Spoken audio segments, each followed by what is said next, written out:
Welcome to this overview on big data research from ESG TV. Today we are speaking with ESG's Senior Analyst Nik Rouda.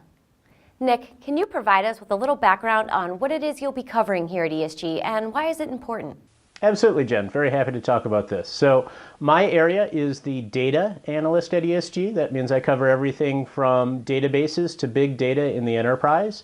This includes traditional business intelligence tools, analytics packages, visualization, really anything that helps people better understand what's happening in their business and the world around them to make better business decisions.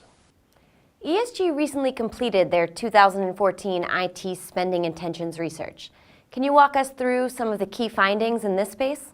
Well, for me, one of the key findings was that big data is now a top 10 spending priority. It's cracked the top of the list and really becoming an important area for many businesses. One of the key drivers they cite for that is operational efficiency, with 59% of respondents putting that as one of their top priorities behind the big data initiatives in their environment. We see an interesting disconnect between marketing and IT. 53% of marketing cite business intelligence and analytics as a top priority, compared to only 29% of IT respondents, and I think that's going to cause an interesting dynamic in most organizations.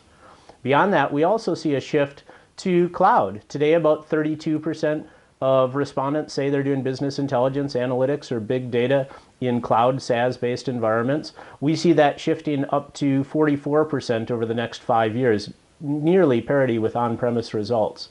So a lot of interesting findings here, and I think if you'd like to hear more, definitely encourage our viewers to reach out to us for a deeper briefing. With this being such a hot topic right now, can you share with us some other topics you will be researching this year?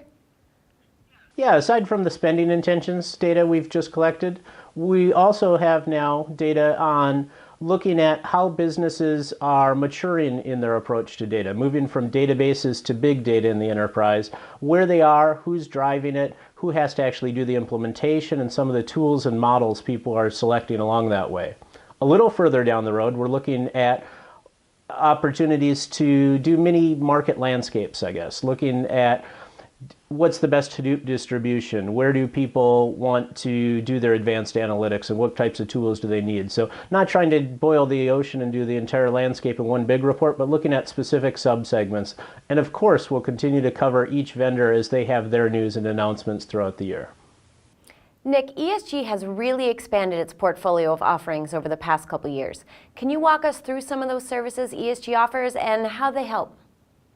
Beyond the traditional analyst services, the project work, the consulting, we do quite a wide range of services that really help our companies get to market faster with better decisions along the way. Some of this includes detailed research of the type I cited before. We can also do custom research or multi-client research for different people. We have lab practices that do both technical and economic validation of the environments. And we can help a lot with go-to-market and channel strategy advisory services and consulting, making sure people are getting there as fast as possible. One of the great things about ESG is we're all practitioners. All of us came from vendor side and know the business, know how to grow the entire life cycle from startup to global enterprise. And we can really help with these answering questions customers have about the market, about the landscape, and making the right strategic decisions so that they get faster time to revenue. The other side of it is, of course, providing the tools and market validation that really helps prove and position their points in the environment. Well, thank you for your time today, Nik. We're excited to see all the great things coming out of the big data space this year. Reporting for ESG TV, this is Jennifer Dwyer.